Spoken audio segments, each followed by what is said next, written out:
முதல்ல ஹிண்டன்பர்க் வெளிப்படுத்தியதற்கு பிறகு இப்பொழுது ராய்ட்டர் வெளியிட்ட இந்த விவரங்களுக்கும் பிறகும் கூட அவர் மாதவி புட்ச் அந்த பதவியில் தான் தொடர்ந்து கொண்டிருக்கிறார் என்றால் என்ன அர்த்தம்? செபியினுடைய ரூல்ஸ் படி செபியினுடைய அந்த போர்டினுடைய உறுப்பினராகவோ அல்லது அதன் தலைவராகவும் இருப்பவர் வேறு எந்த நிறுவனத்திடமிருந்து எந்த கமிஷனோ சேலரியோ எதையுமோ பெறக்கூடாது. இந்த Agaro partners and Agaro consultancy ஏன் பண்ண பணம் வந்துட்டு டாலர்ஸ்ல $3,15,000. இவங்க அமௌண்ட் எல்லாம் வந்துட்டு இந்த அங்கே இருக்கக்கூடிய அந்த ஷெல் கம்பெனிஸ்ல இருந்து படியா தான் இவங்க முதலீடு பண்ணியிருக்காங்க அப்படின்னு சொல்லிட்டு வருது. ஆக அது ஒன்று விசாரிக்கப்படணும். இன்னொன்னு கான்ஃபிளிக்ட் ஆஃப் இன்ட்ரெஸ்ட் இல்ல என்ன விதமான கன்சல்டன்சி இந்த அகோரா கன்சல்டன்சி கொடுத்தது அப்படின்ற 3 விடயங்களும் விசாரிக்கப்பட வேண்டும். அதற்கு முன்னர் மாதவி புட்ச் பதவி விலக வேண்டும். இதான் முந்தா நாடு அவர் ரெட் ஃபோர்ட்ல இருந்துட்டு பேசும்போது சொல்றாரு, வெளிநாட்டு சதி இந்தியாவுடைய பொருளாதாரத்தை வீழ்த்துவதற்கு அப்படின்னு. யாரும் கிடையாது, சதி பண்றவங்க எல்லாம் உங்க கூட இருக்கிறவங்க தான். உங்க அதானி, உங்க அம்பானி, உங்க புட்சு இவங்கெல்லாம் தான் பண்றாங்க. வெளிநாடுகள்ல இருந்து கன்சல்டன்சி கொடுத்து அதன் மூலமா சம்பாரிச்சு இவங்க பயன்பெற்று இருக்கிறாங்க. சோ இது ஒரு விடயத்துல மணி லாண்டரிங் தான். நிர்மலா சீதாராமன் எதுவும் பேச மாட்டாங்க, அவங்க தான் பதில் சொல்ல வேண்டியவங்க, பேச மாட்டாங்க. யாருமே பேசல. முதல் நாள் வந்துட்டு ரவிசங்கர் பிரசாத் பேசினாரு, இப்ப 2-3 நாள் அதுவும் காணும். இவரு சம்பாரிச்சிருக்கிறாருன்றது ஒரு குற்றம். 2வது குற்றம், என்ன விதமான கன்சல்டன்சியை வந்துட்டு இந்த அகோரா நிறுவனம் செய்தது என்பதற்கான எந்த விவரமும் கிடைக்கவில்லை என்று ராய்ட்டர் சொல்கிறது. Karim's biryani paradise at liberty and catering services, கோடம்பாக்கத்தின் அறுசுவை அடையாளம்.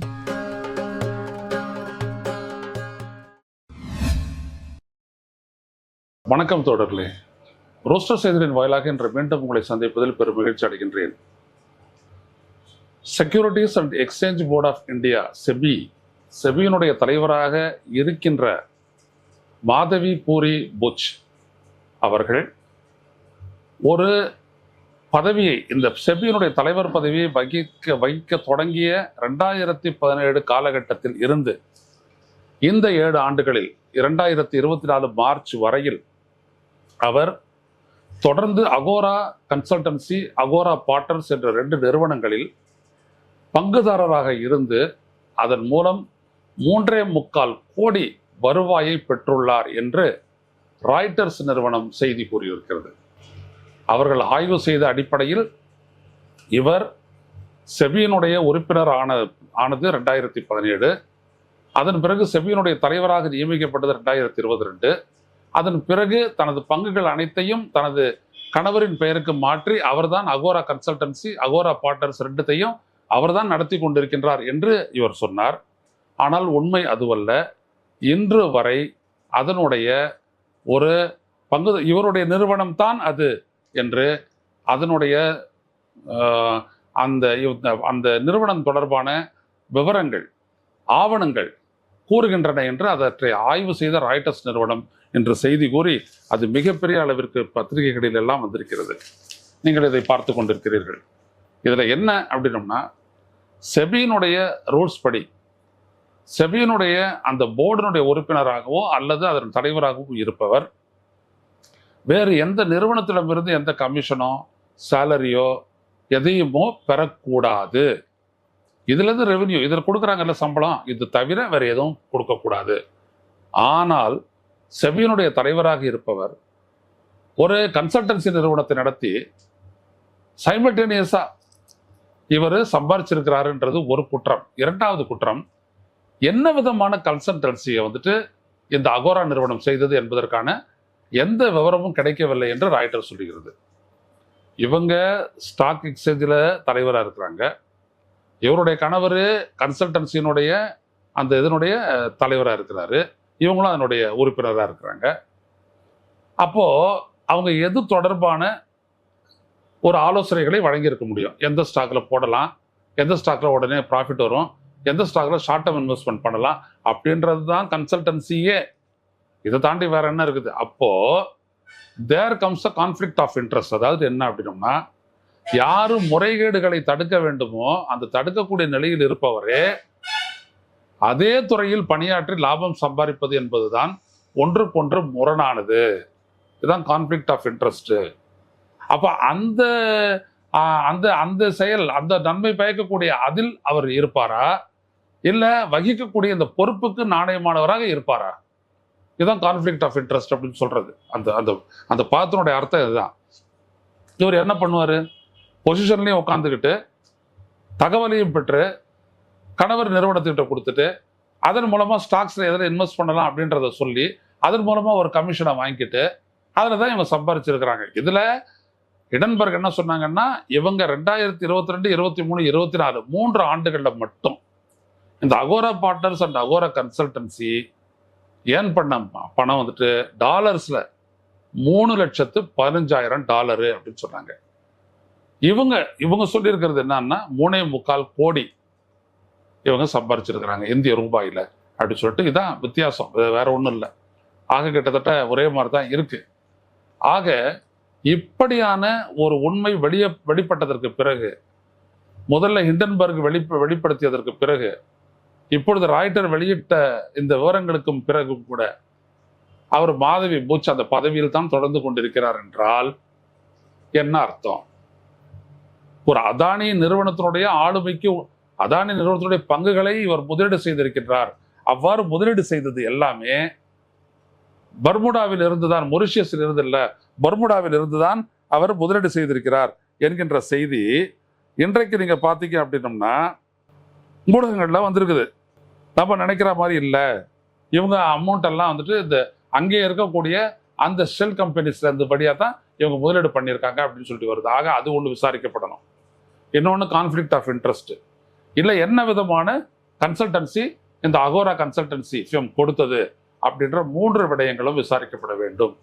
அதற்கு முன்னர் மாதவி புட்ச் பதவி விலக வேண்டும். பதவி விலகிய பின் இது யார் விசாரிக்கிறது? ஏன்னா செபியினுடைய தலைவரே இங்கே குற்றம் சாட்டப்பட்டவன இதை விசாரிக்கிறது யாரு? ஒன்று சிபிஐ விசாரிக்கணும், இல்லை என்ஃபோர்ஸ்மெண்ட் டைரக்டரேட் விசாரிக்கணும். இடி விசாரிக்கிறது தான் சரியா இருக்கும். ஏன்னா வெளிநாடுகளில் இருந்து கன்சல்டன்சி கொடுத்து அதன் மூலமா சம்பாரிச்சு இவங்க பயன்பெற்று இருக்கிறாங்க. ஸோ இது ஒரு விடயத்துல மணி லாண்டரிங் தான். ஏன்னா வெளிநாட்டில் இருக்கக்கூடிய நிறுவனம் பர்முடால இருந்துட்டு இவங்க படத்தை போட்டிருக்காங்க இல்லையா, அது செல் நிறுவனம், அதுக்கு எங்கேயும் வந்துட்டு பணம் வந்துச்சு, அதை கண்டுபிடிக்கணும். எனவே என்ஃபோர்ஸ்மெண்ட் டைரக்டரேட் தான் அதுக்கு விசாரிக்கணும். இது விசாரித்து உண்மையை கண்டுபிடித்து இந்த செயலுக்கான காரணம் இது குற்ற செயலாக தானே இதுக்கு இவங்க தண்டிக்கப்பட்டால் தவிர, கைது செய்யப்பட்டு சிறையில் அடைக்கப்பட்டு தண்டிக்கப்பட்டால் தவிர இந்தியாவினுடைய பங்குச்சந்தைகளின் மேல் இருக்கக்கூடிய நம்பிக்கை நிற்காது. பங்குச்சந்தை நிச்சயமா பாதிக்கப்படும். சொல்லலாம், நேற்று கூட 1000 புள்ளிகள் உயர்ந்திருக்குங்க மும்பை ஸ்டாக் எக்ஸ்சேஞ்ச், எல்லாம் நடக்கும். ஆனா ஒன் ஃபைன் டே நம்பகத்தன்மை இழந்து இந்த ஃபாரின் இன்ஸ்டிடியூஷன் இன்வெஸ்டாரும் போர்ட்ஃபோலியோ இன்வெஸ்டார்ஸும் தங்களுடைய பங்குகளை வந்துட்டு வித்துட்டு வெளியேற ஆரம்பிச்சாங்க அப்படின்னோம்னா பெரிய அளவிற்கு பங்குகளினுடைய வீழ்ச்சி ஏற்படும். அது சாதாரண முதலீட்டாளர்களை பாதிக்கும், ரிட்டைல் இன்வெஸ்டர்ஸ் அவங்கள பாதிக்கும். இதுதான் இங்க ரொம்ப முக்கியம். ஒண்ணு, இந்த பங்குச்சந்தைகளின் மீது இருக்கக்கூடிய மரியாதை, பிறகு நம்பகத்தன்மை. பங்குச்சந்தைகளுக்கு வரக்கூடிய வெளிநாட்டு நிறுவன முதலீட்டாளர்கள் வெளியேறும் போது பங்குச்சந்தைகளில் மட்டும் வீழ்ச்சி ஏற்படாது, இந்தியாவினுடைய அந்த அந்நிய செலாவணி இருப்பு அதுவும் அடிப்படும். அது மிகப்பெரிய கிரைசிஸை உண்டாக்கும். ஆக இவ்வளவு பெரிய ஒரு விடயத்தை ஒரு பதில் கொடுத்து இல்லை ஒரு விசாரணையை அமைத்து விசாரிப்பதை தவிர்த்து விட்டு இதை ஒரு வெளிநாட்டு சதி என்று சொல்லி தப்பிக்க பார்க்கிறார் பிரதமர் மோடி. இதான் முந்தா நாடு அவர் ரெட் ஃபோர்ட்ல இருந்துட்டு பேசும்போது சொல்றாரு, வெளிநாட்டு சதி இந்தியாவுடைய பொருளாதாரத்தை வீழ்த்துவதற்கு அப்படின்னு. யாரும் கிடையாது, சதி பண்றவங்க எல்லாம் உங்க கூட இருக்கிறவங்க தான். உங்க அதானி, உங்க அம்பானி, உங்க புச்சு, இவங்கெல்லாம் தான் பண்றாங்க, வேற யாரும் பண்றதில்லை.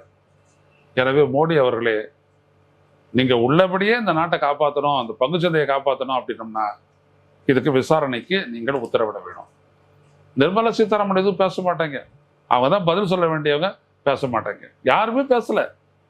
முதல் நாள் வந்துட்டு ரவிசங்கர் பிரசாத் பேசுறாரு, இப்ப 2-3 நாள் அதுவும் காணும். அதாவது ஹிண்டன்பர்க் வந்துட்டு $3,15,000 இவங்க சம்பாதிச்சிருக்காங்கன்னு அந்த டீட்டெயில கொடுத்த உடனே அதோட மூடிக்கிட்டு போனவர் தான் ரவிசங்கர் பிரசாத். அவரும் பேசுறதில்லை, இப்போ யாரும் பேசுறதில்லை. அப்ப என்ன அர்த்தம்? மாட்டிக்கிட்டாங்கன்னு அர்த்தம். ஸோ இந்த சிக்கல் எதிர்த்து முதல்ல இந்த பங்குச்சந்தையை மீட்கணும் அப்படின்னோம்னா விசாரணை நடத்தப்பட வேண்டும். இவர் பதவி விலக வேண்டும். இவர் மீது விசாரித்து வழக்கு தொடரப்பட்டு நடவடிக்கை எடுக்கப்பட வேண்டும். நடக்கின்றதா என்று பார்ப்போம். தொடர்களே, மிக முக்கியமான விடயம் இது. எவ்வளவு பேசுறோமோ அதை மட்டும் பேசியிருக்கிறேன். இது சரியாக இருந்தால் இதனை பகிருங்கள், உங்களுடைய கருத்தை பதிவிடுங்கள். மீண்டும் சந்திப்போம். நன்றி, வணக்கம். ஊடகம் கார்ப்பரேட் அரசியல்வாதிகளின் கைப்பாவையாக அடிமைகளாக இருந்தது போதும். இனி சாட்டை எடுத்து சுழற்றும் நேரம் வந்துவிட்டது. ஊடகம் பொதுமக்களாகிய உங்களுக்காக, உங்களாலேயே இயக்கப்பட வேண்டும். ஊடக சுதந்திரத்திற்காக உங்களின் பங்களிப்பை இன்றே அளித்திடுங்கள்.